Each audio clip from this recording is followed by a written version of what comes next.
what is resistance? Resistance can be very obvious. It can be big and it can be obvious to everybody. Like, something's happening and your response is, oh no, not that. I don't like that. Oh God, that's awful. Or, what's going to happen?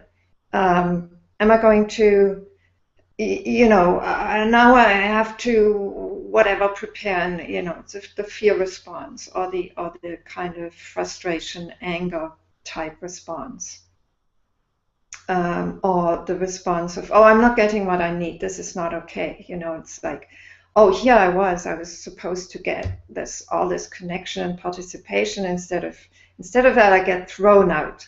I mean, come on, like, what is this? So, probably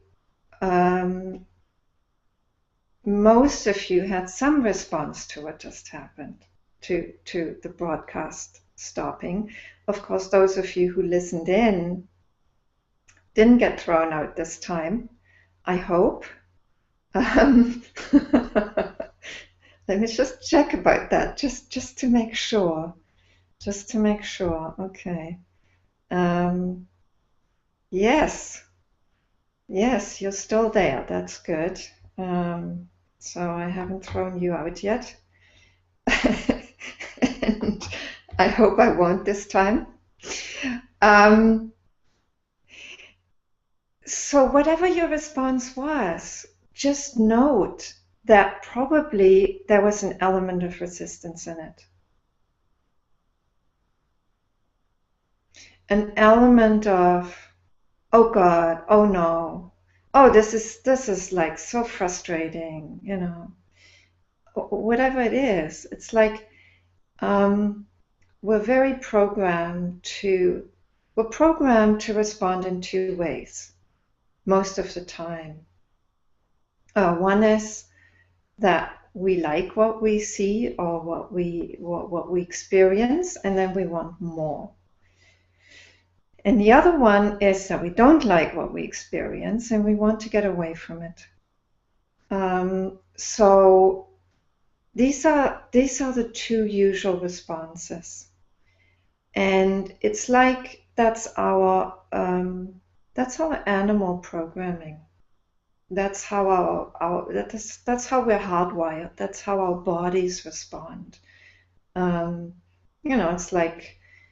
It's like the computer drive. It's hardwired to do certain things. And unless you reprogram it, it'll just continue doing those things. So when I talk about resistance, I talk about that response to what we don't like, or what we don't want, or what we're afraid of, or what we feel is not giving us what we need.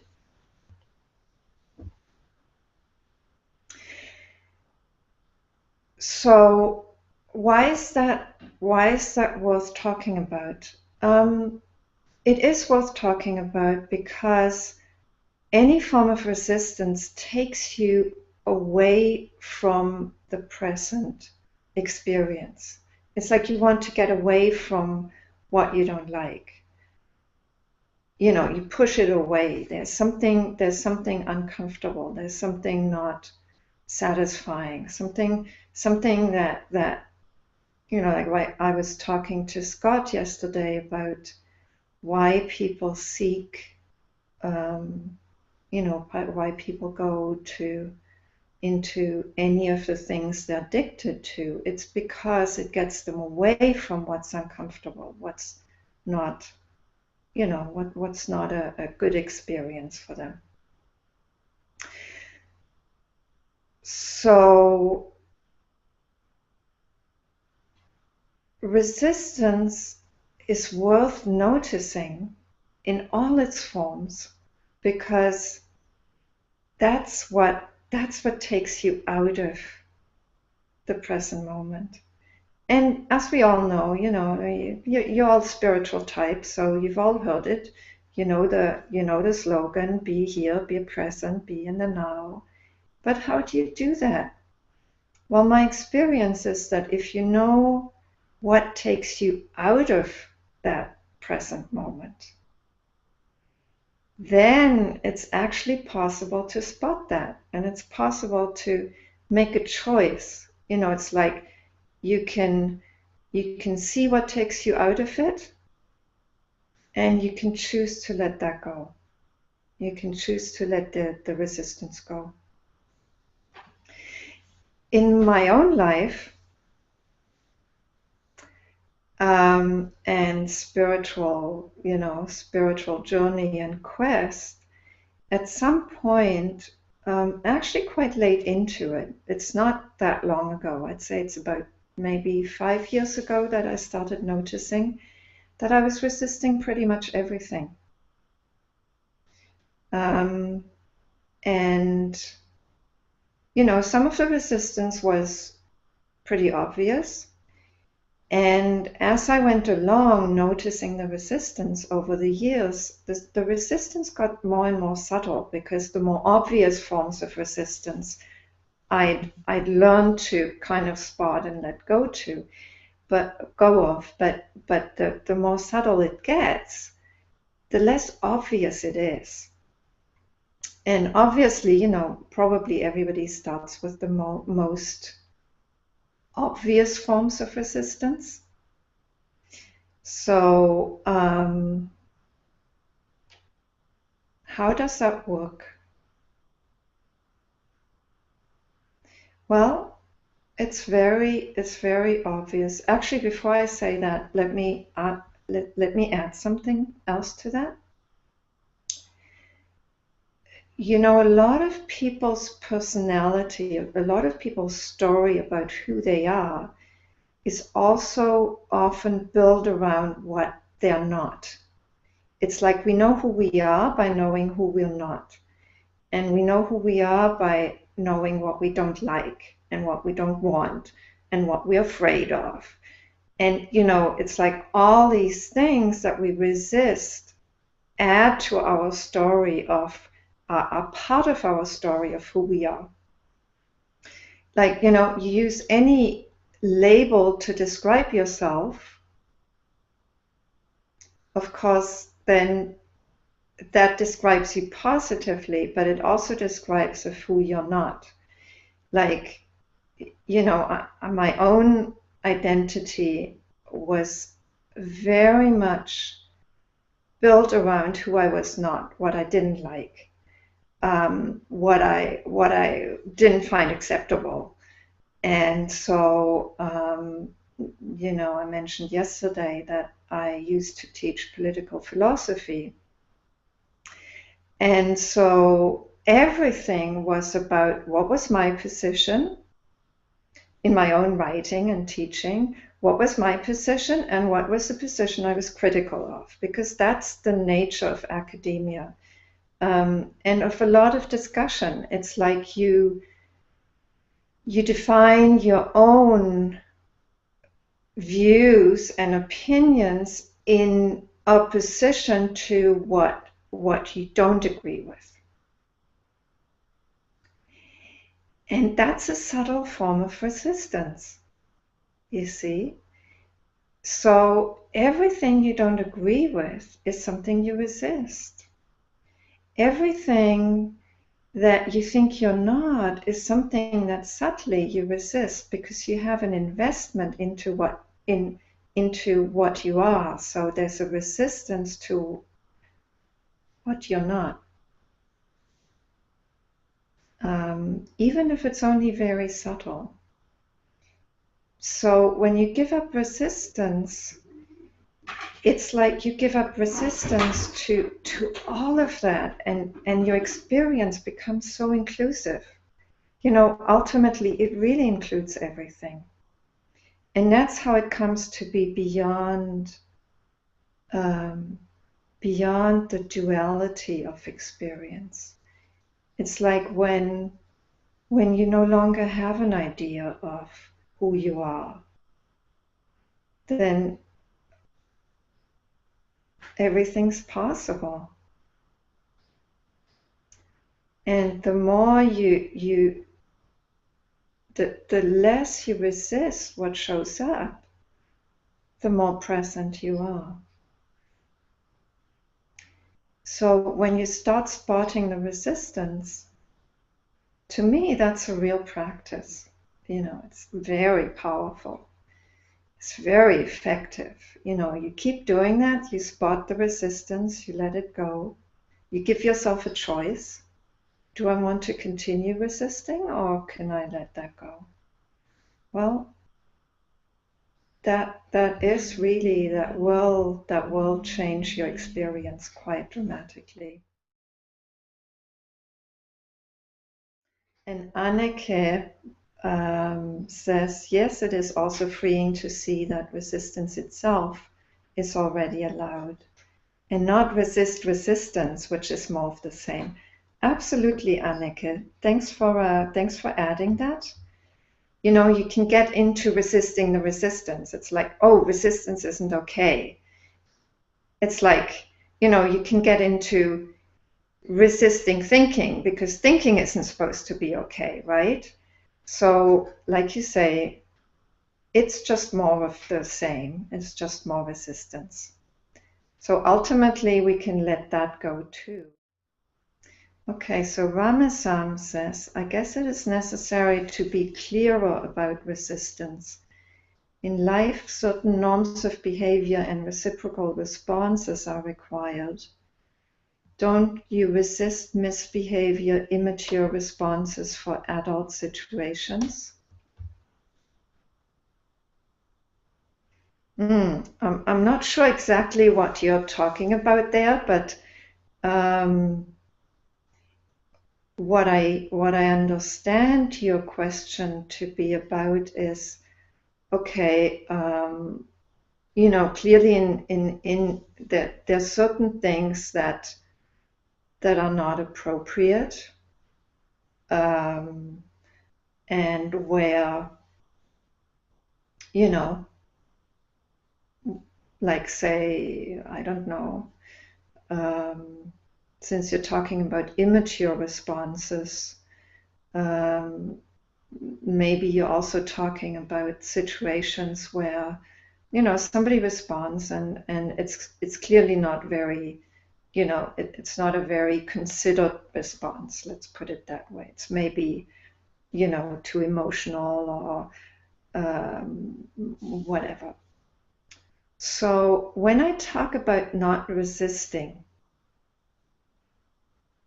I'm not talking about not being clear with people. And thank you for bringing that up, Ramazan, because it's really a very important point. Not resisting means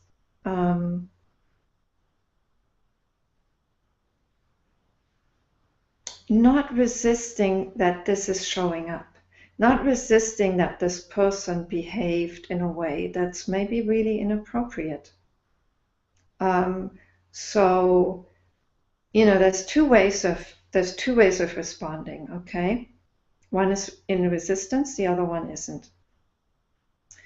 So suppose you say something that you say from, just from the truth of your being, and somebody else responds to you by saying, well, how can you say such a thing? You shit, you whatever, it's like, how dare you? And it's like totally, you can see that that person is just reacting to what you said. They're not really hearing you. They're just in their own stuff. So if you resist that, you react back, right? So if you resist it, it's like you hate the way that this person is not understanding you. Or you can't stand it, or you get angry yourself, or you get disappointed because you really wanted that person to understand you. And so there's a kind of resistance at that level to what that person's response was. Okay. And then of course you will be in that reaction and act from that reaction. when you're not resisting, you just accept, you're kind of allowing for the fact that this person responded as he or she did. And there is then a choice as to how you respond. You know, you may say, well, listen, you know, I really don't feel you've understood me. Or, you know, I just, you know, looks to me like you're just reacting. You know, could you maybe listen and without reacting? Is that possible for you? And then you're responding, and it doesn't come from a place of resistance. If it doesn't come from a place of resistance, there's no physical tension. You can often spot the resistance because not so subtly, or maybe more subtly, at a physical, energetic level, there is a tension, right? There's a contraction. So that's what you want to notice. And then there can be a clarity about something not being okay, or something not being okay for you. But it doesn't come from a resistance. It doesn't come out of that contraction, and it's not a reaction. It's a response that comes from your being. Connie Bailey, when there is a strong emotion related to the resistance, I feel unable to let go of the resistance. The best I can do is just feel the resistance and be with the feeling. Yes. You see, when you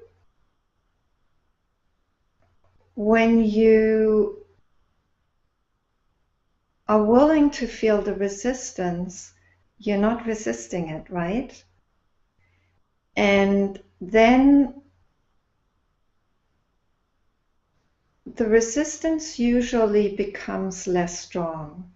You know, if you keep being willing to just feel the response that's there, the kind of hardwired response that says no, the more you do that, the less that response will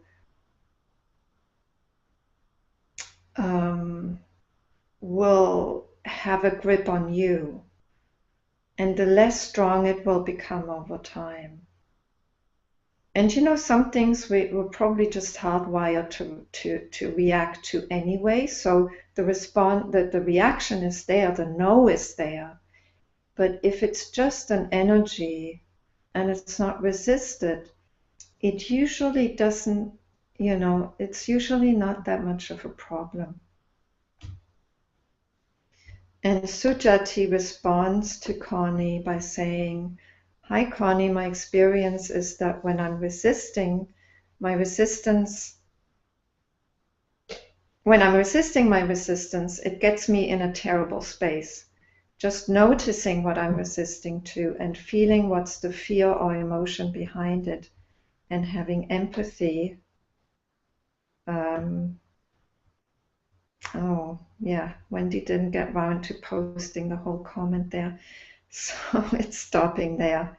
So just noticing what I'm resisting to and feeling what's the fear and the emotion behind it and having empathy means that obviously you know, the resistance kind of, you take the wind out of the sails of the resistance. And Matthew Irvin says, I'm resisting resistance. Yes, you can get into an endless spiral about resisting. And you know, the moment you notice that you're resisting, that's when there's an opening. And just to finish my comment about resistance, I really think when there's resistance, and obviously we don't like being resistant, so we really resist it and we say, I have to be open and I have to love and I have to whatever, and then it gets really hard. So basically, it's for me, when I feel resistance, I notice, okay, what's happening, why I am resisting that thing, whatever it is. And then I feel that usually there is some kind of fear, some kind of emotion that's related to it. And it's about protecting myself, protecting me from imagined dangers or from old memories or whatever it is. So when I'm having empathy with this part of me, sorry, there's some noise in the background.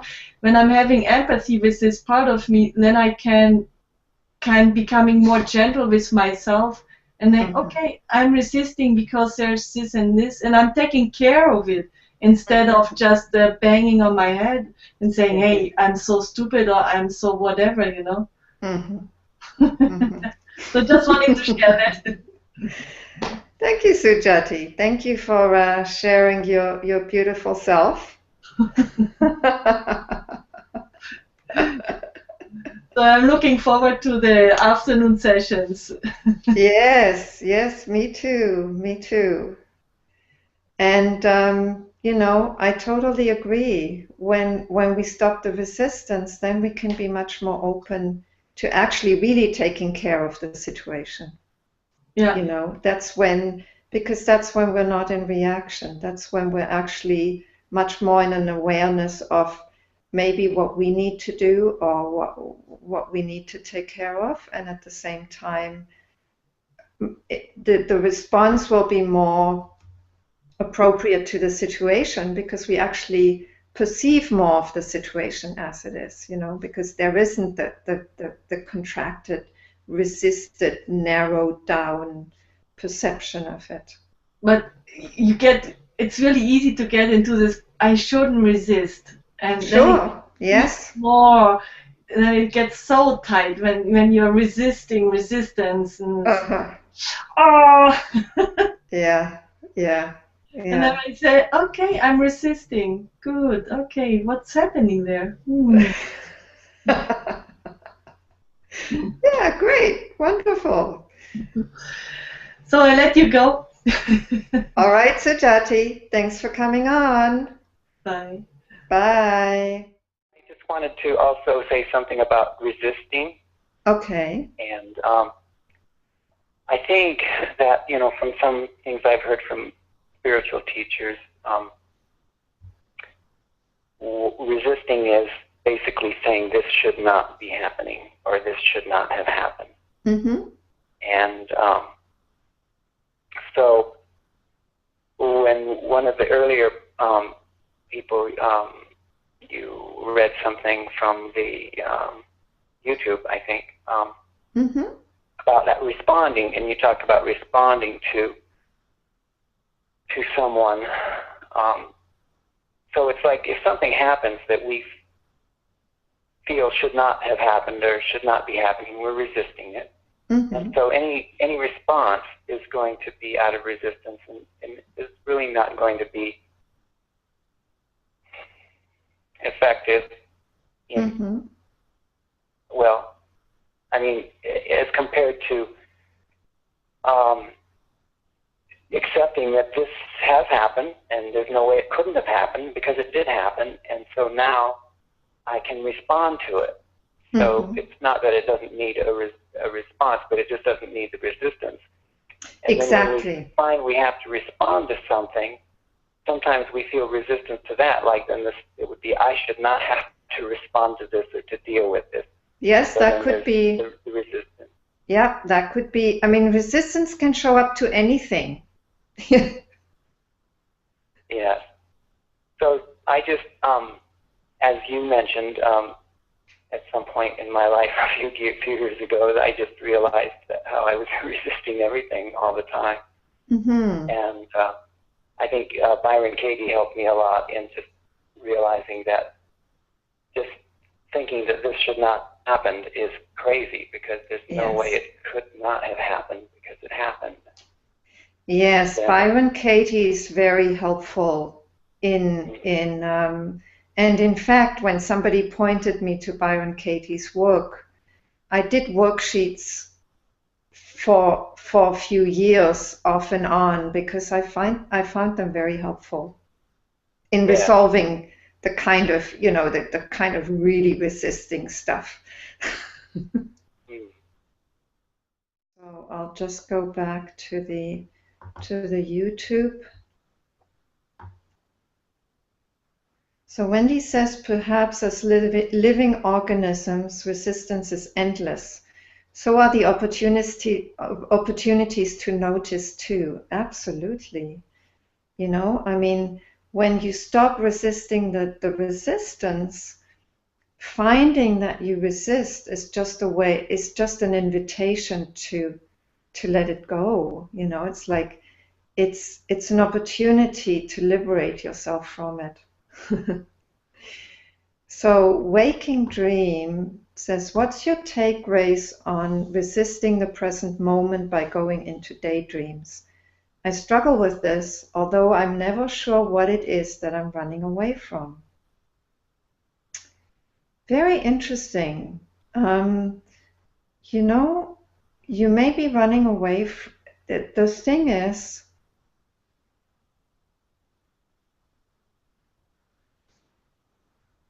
when you go into daydreams, probably there is a very subtle resistance to just being present to what's there. Just showing up in your life. And a lot of spiritual people have that resistance. Like, for sure, I was resisting being alive and really showing up in my life for most of my life. I was resisting in other ways, but